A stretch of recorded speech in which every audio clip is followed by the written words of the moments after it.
Well, hello, hello, hello. That was fantastic, amazing, really, really lovely. Welcome, audience. My name is Julia del Palacio, and I work at Kupferberg Center for the Arts at Queens College, and I am here with my colleague, Carlos Cuestas. Hello, everyone. We are going to be asking our fantastic Live at the Gantries online artists some questions after their set. Javier Diaz and Toyin Spellman Diaz, welcome. That was incredible. That was fantastic. We really, really enjoyed it. Congratulations, guys. That was beautiful. Yeah, that was a lot of fun. Thank you. Of course. Are you tired after your show? No, I'm just kidding. My goodness. Sweating a bit, I have to admit.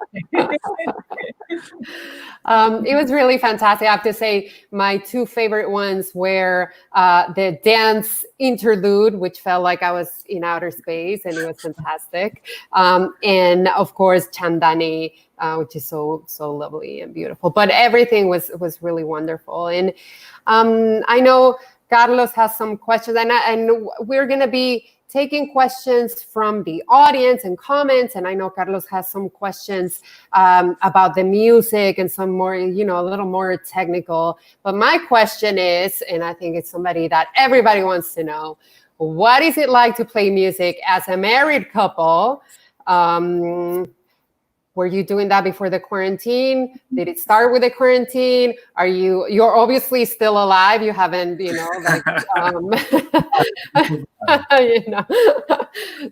killed each other because of, recording together. But tell us a little bit of your experience. How was that?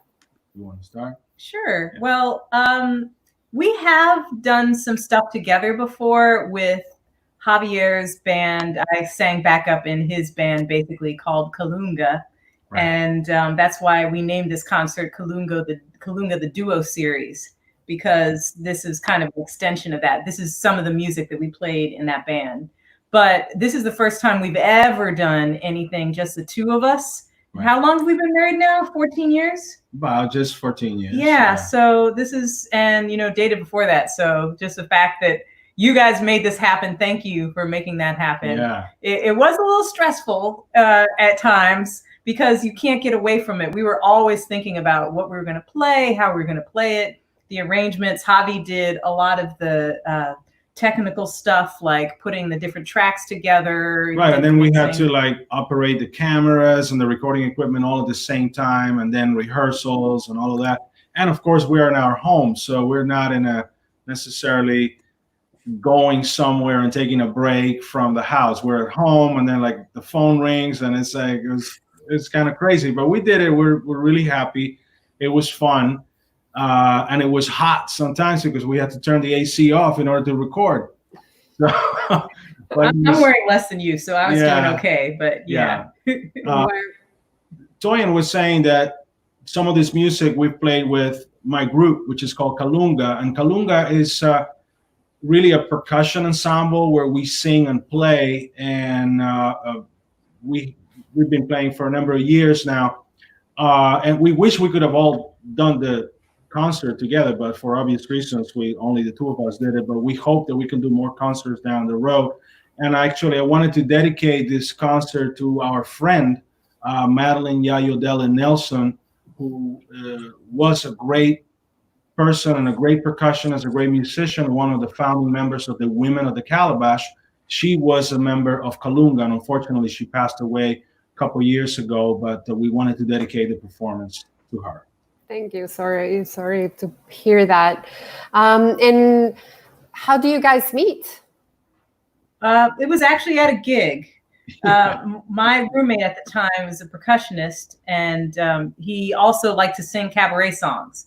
So we put on a gig where Javi was the drummer of the gig. Right, I was playing drums. Yeah, and he was singing, and then I came in as a special guest singing fake German opera like this, and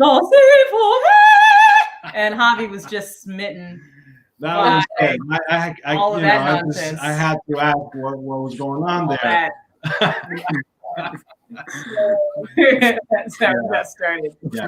Well, sounds like you're an example of harmony and collaboration in these uncertain and challenging times. So, we should all in our homes channel that with our significant others and families. And, we try. So our friends from Facebook are starting to ask some questions, and Carmen Arrojo asks, what does Kalunga mean? And yes, shout out to Yayo, that was amazing. So what does Kalunga mean, guys? Well, Kalunga is it's a word from a Congolese language, and it's a word that it means in the religion from the Congo that in Cuba is called Palo Mayombe. Kalunga is the line between this world and the other world. It has other meanings as well, but that's one of the meanings of Kalunga. Yeah. Excellent. Well, on that line, I one of the questions that I had prepared for this wonderful Q&A was precisely touching in like how those two realms meet and how does that inform your performance, right? So like you made a sort of like an allusion towards the secular and also the sacred, right? And for those of us who may or may not know, the Batá drums themselves are deities or are very much related in Afro-Cuban religion. So can you describe the creative musical process under such like African diasporic umbrella? I'm thinking of the piece that you play, the Serenata y Alegrías, for instance. So if you can expand on that would be great.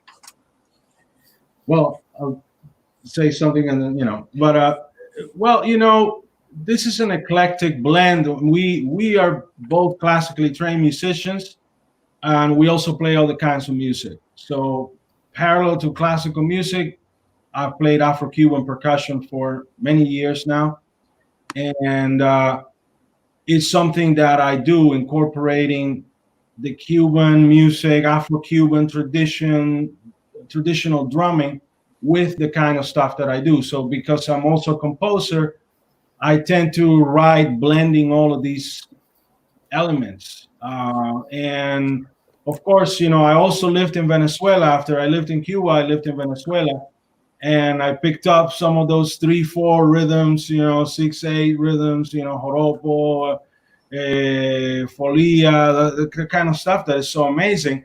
And there's a little bit of that in there as well in some of the music that I write. But I think in terms of the secular and the religious, it's just like in Cuba, it's all permeating. There's always a little bit of spirituality going on, and we have a lot of African spirituality in Cuba. We have many different African religions in Cuba. So our music, our way of speaking, our way of dancing owes a lot to the African continent. So that's kind of like how I do it. I play classical music, I play Afro-Cuban music, I play traditional religious Santeria music on the Batá, and then just that's what came out during the concert. You want to say something, Joy?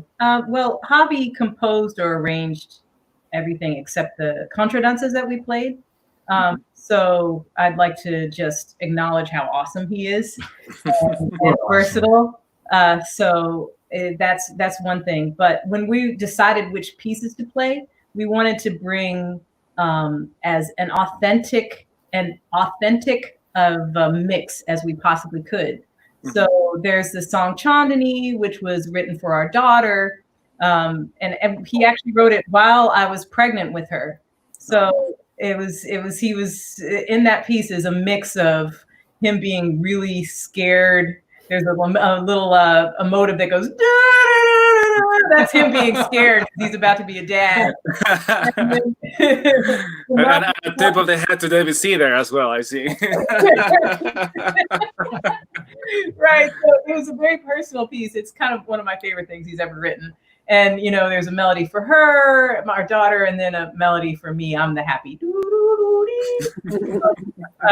And so we brought that. And then we also wanted to bring some of the traditional classical music from from the Latin and South America in, and that's why we brought in the contradances, because that is very much classical music, just like anything written in the late 19th century. So since we're classical players, Right. we decided to bring that in too. Yeah, and at the same time, those contradanzas are a blend of rhythms and harmonies. It's almost like a snapshot in time of Cuban music evolving, and then you just get these contradanzas, which get these very European harmonies, but something about the rhythms is just not European. So the way these two composers use the harmonies and anticipate the chords and all of that makes it already this sort of proto-Cuban music sound. So that's why I thought, speaking of hybrids and mixtures, that was a good thing to include. Yeah, absolutely. It's a really interesting historical musical journey that you provided. And Javier, I mean, and I think both of you obviously are talking a lot about rhythm, and you mentioned dance. And we have a question from the CUNY Dance Initiative. They say, wonderful work. What dance styles do you favor, and how does it inspire the music? Well, this is a great question, and Javi, why don't you get up and show us some dance? kind of show, I'm afraid.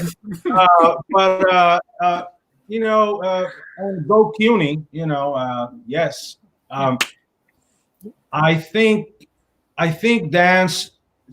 Speaking of music, I'm originally from Cuba, so in Cuba, speaking of music separate from dance and from song, it's almost like non-existent. Like you always have singing, dancing, and then the instrumental aspect of music. So in terms of the dances that we were doing, I mean, the contradanzas that we played, that was a dance in the 19th century. You had the contradanza, which was very much like stylized, you know, almost like figure dancing. And then the danza was a couple dance, you know, a little bit more Cuban in that sense, a little less European. And then the Batá rhythms that I played, there are ritual dances that go with those rhythms that in addition encode further meaning. So you have the meaning of the Batá drums, which are talking drums, and you'll hear a little bit about that in the masterclass or presentation coming after the Q&A.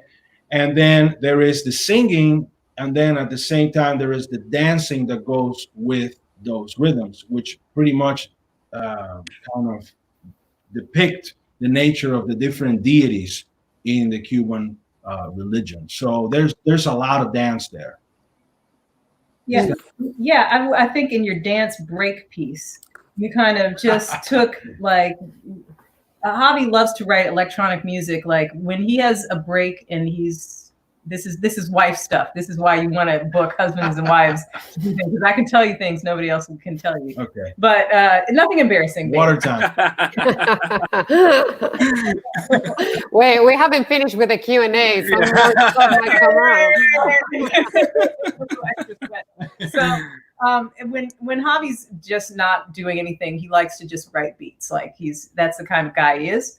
So that piece kind of was generated from, hey, let's have a moment of lightness. We thought really hard about how we're going to program all this thing. Let's just have something light, and I'll just make a little dance break.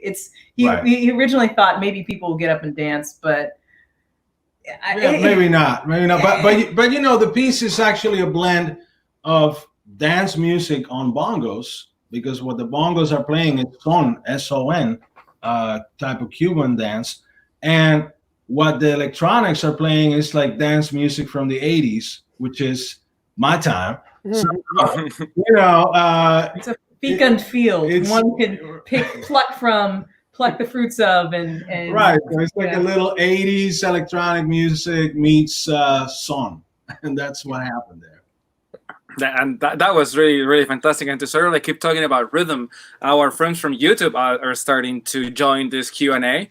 And John asks if there are any major differences between Santeria and Colombe rhythms. I guess it would Candomblé probably would be the point of comparison from Brazil. So what's your expert sort of answer to this, Javier? Antonio, you can definitely just jump in and say, nah, Don't believe this guy.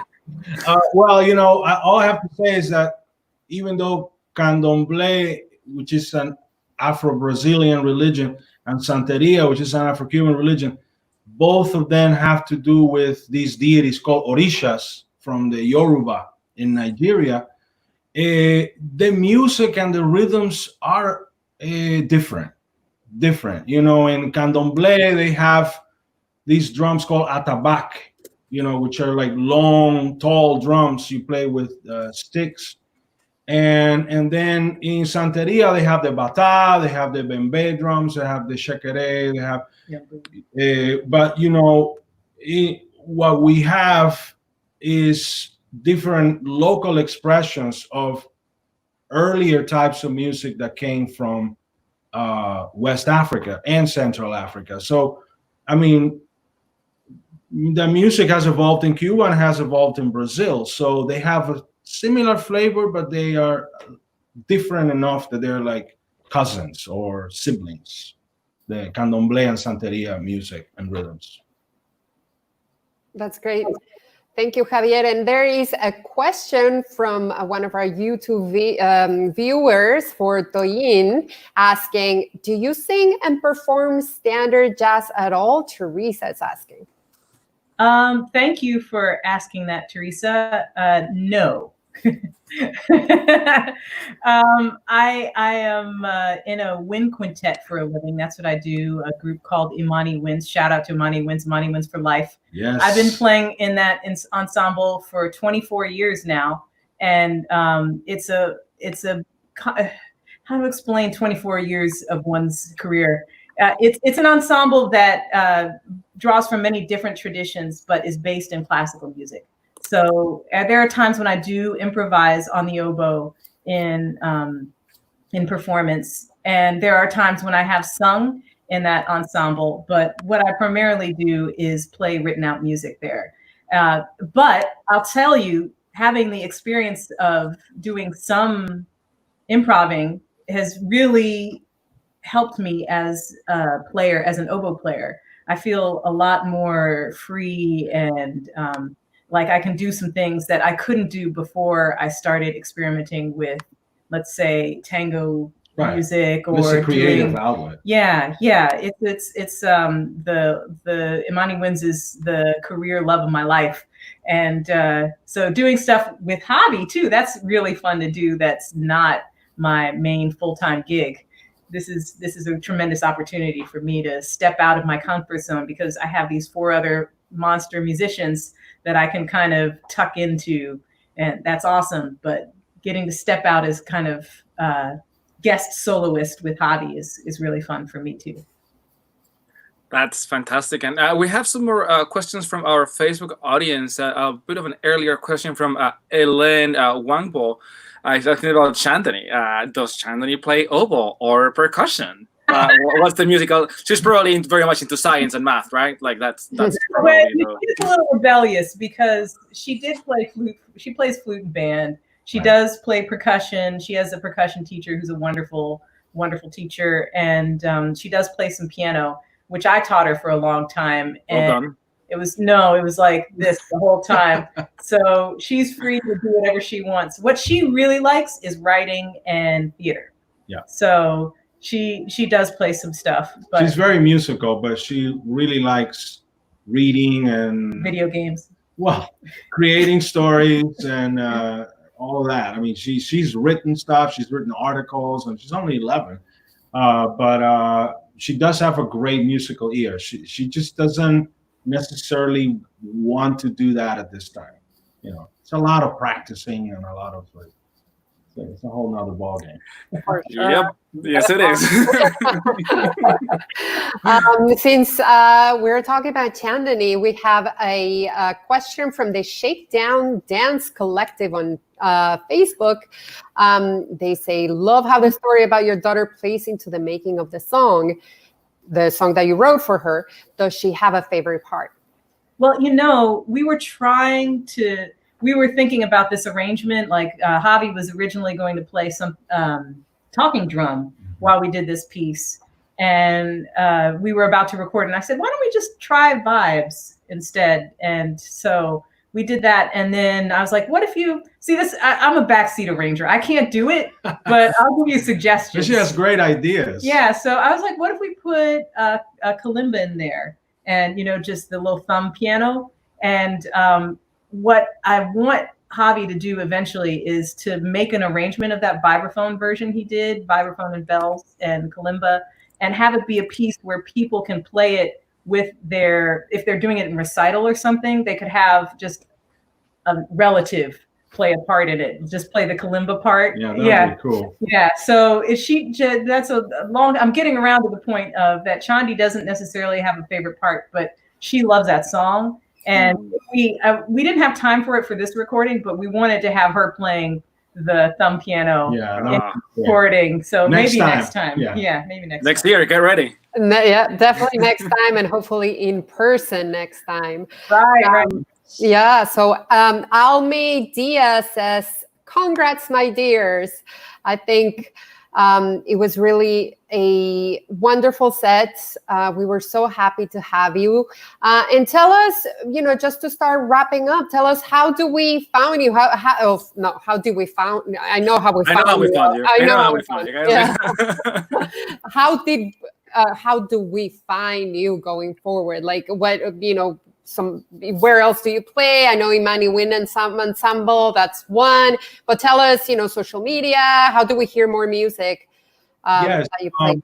Well, I'll start. I have all my social media pages. But you can go to my website, javierdiazpercussion.com.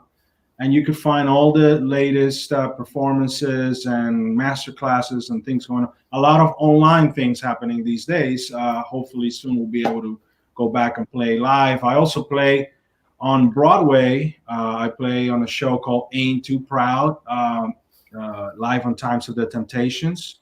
And it's a great show. We're hoping to come back soon to that. But you could find me playing with different bands, different groups. Hopefully Kalunga can get together and do something live soon enough. But all of that information is on my website, javierdiazpercussion.com. And you can find Javier Diaz Percussion on Instagram and Javier Diaz Percussion on Facebook as well. Right. Really, the place to find me is in my soul group, Imani Winds. We're a Grammy-nominated ensemble, and we have 6 CDs out. We're working on our 7th. And so you can find me at imaniwinds.com. I'm way up in there all through and through. So that's the best way to find me. I think that's good. And we're on Facebook and Instagram and Twitter as well. Perfect. So audience members, go and find them, because they're obviously incredibly talented and wonderful people too. We could chat with you all night. But speaking about master classes, Javier actually prepared a master class for you all in Batá percussion. So don't go anywhere. We're gonna say goodnight, but you stay and watch the master class, and get some dancing going, bang on your table or whatever you have going on. Thank you so much for joining us, and we'll see you next Tuesday at 7 p.m. Thank you, Javier. Thank you again. Hello, everyone, and welcome. My name is Javier Diaz, and I'm going to give a short presentation on Afro-Cuban Batá drumming. Batá drums are a family of drums that came to Cuba during the transatlantic slave trade. These types of drums originally were used in Yoruba land, where Yoruba people live, modern day Nigeria. And they were used in the worship of the Orishas, the traditional deities of the Yoruba people. Batá drums in Yoruba land were also used in the worship of the ancestors.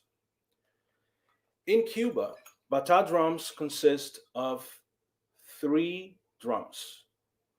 The largest one is called the Iya, which means mother. And it's the one that calls the shots, the one that sort of directs the ensemble. The middle drum is called the itotele and is the one that answers the drum calls played by the iya. The little drum is called the okonkolo, and the okonkolo is sort of like the timekeeper for the ensemble. Together, the Batá ensemble create this really amazing texture of rhythms and sounds that can encode meaning. Batá use the different tones of Yoruba language to organize the different melodies in the drums, and they also follow rhythmic structures that are related to traditional Yoruba drumming. In Cuba, specifically, Batá drums also have to do with the concept of clave. And clave is, in Cuba, we think of clave as a rhythmic pattern out of which other rhythms can be built. For instance, there's a famous clave pattern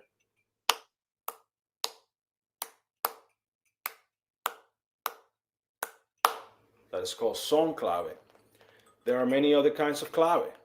In Batá, we use this other clave.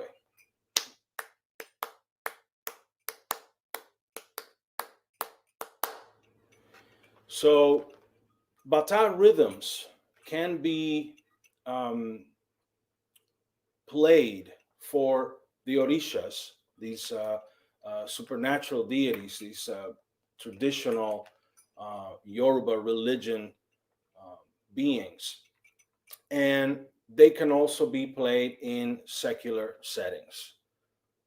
There are two types of Batá ensemble: consecrated Batá and secular Batá.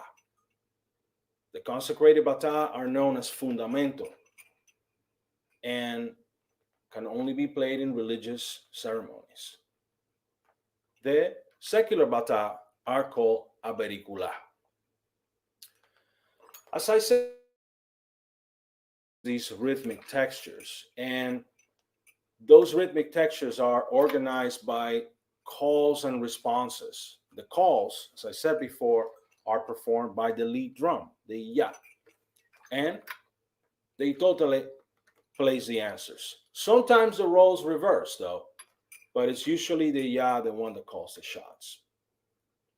I want to now demonstrate the different sounds that the three drums can make. This is the ya drum on my lap, and as you can see, there are some bells on the sides. These bells are known as chaworo, and they are part of the sonic nature of Batá drumming. In religious ceremonies, you're usually going to see Batá drums being played with the chaworo, and they are a sound in of themselves, so you can hear. There are two sides to the ya. There's the enu, which is the mouth, and there's the cha-cha, which is the higher sounding part of the drum. This is the cha-cha.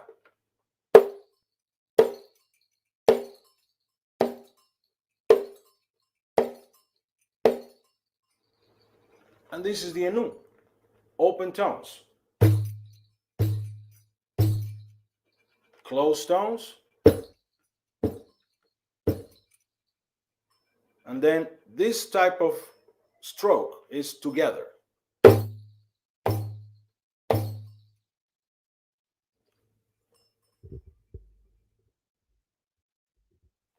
This is a simple iya pattern.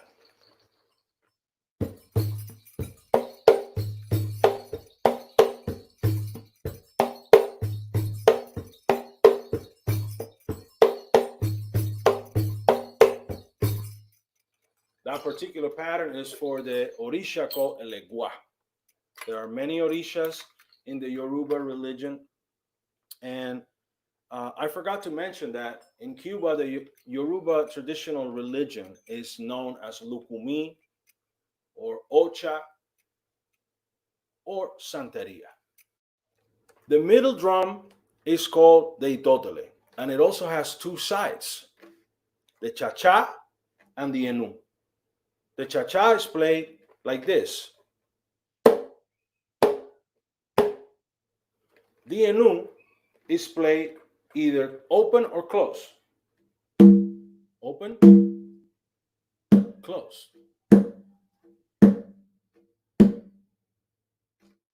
Finally, the third drum, the okonkolo, is like the child of the ensemble, and it keeps the ensemble together. The okonkolo plays simpler patterns, and they're usually kind of like the metronome. This particular pattern is called kila.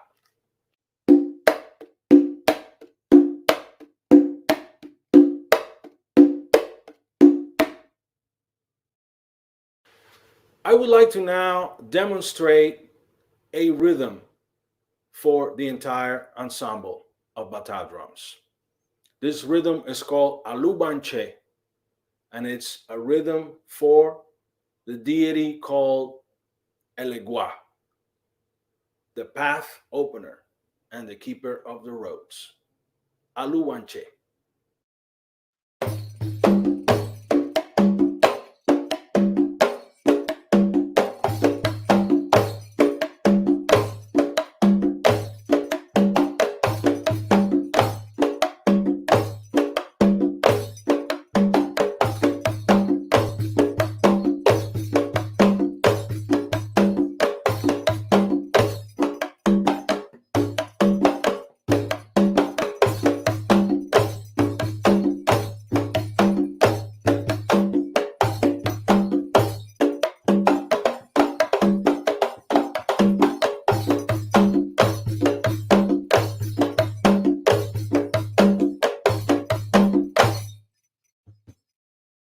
In addition to playing by themselves to honor the Orishas and the ancestors in the Lukumi religion, Batá drums also play in tandem with songs for the Orishas and songs for the ancestors.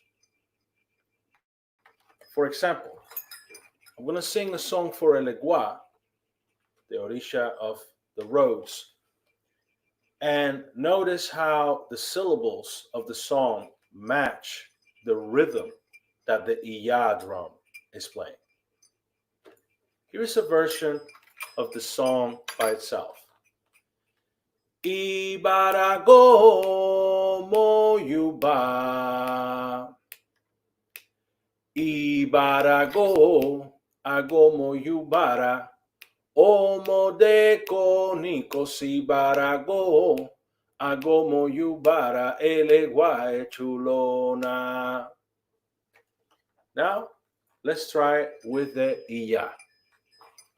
Again, notice how the accents on the drums coincide with elements of the poetic rhythm of the song. Ibarago moyuba, Ibarago agomo yubara, omoreko ninkosibarago, agomo yubara eleguae turona. Ibarago moyuba, Ibarago agomo yubara, omoreko ninkosibarago, agomo yubara eleguae turona. Here is another example of the Batá rhythms coinciding with the poetic rhythm of the songs.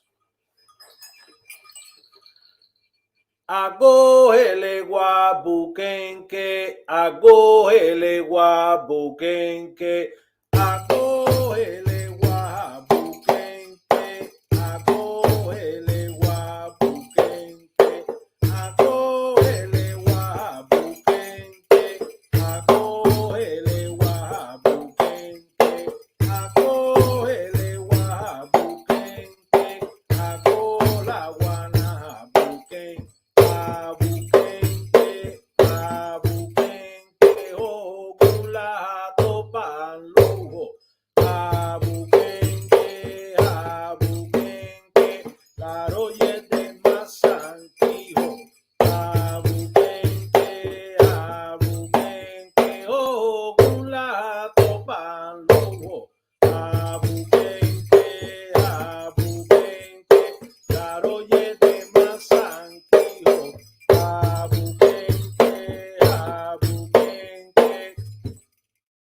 Thank you very much for watching this short presentation on Afro-Cuban Batá drumming. My name is Javier Diaz, and I will see you very soon. Take care.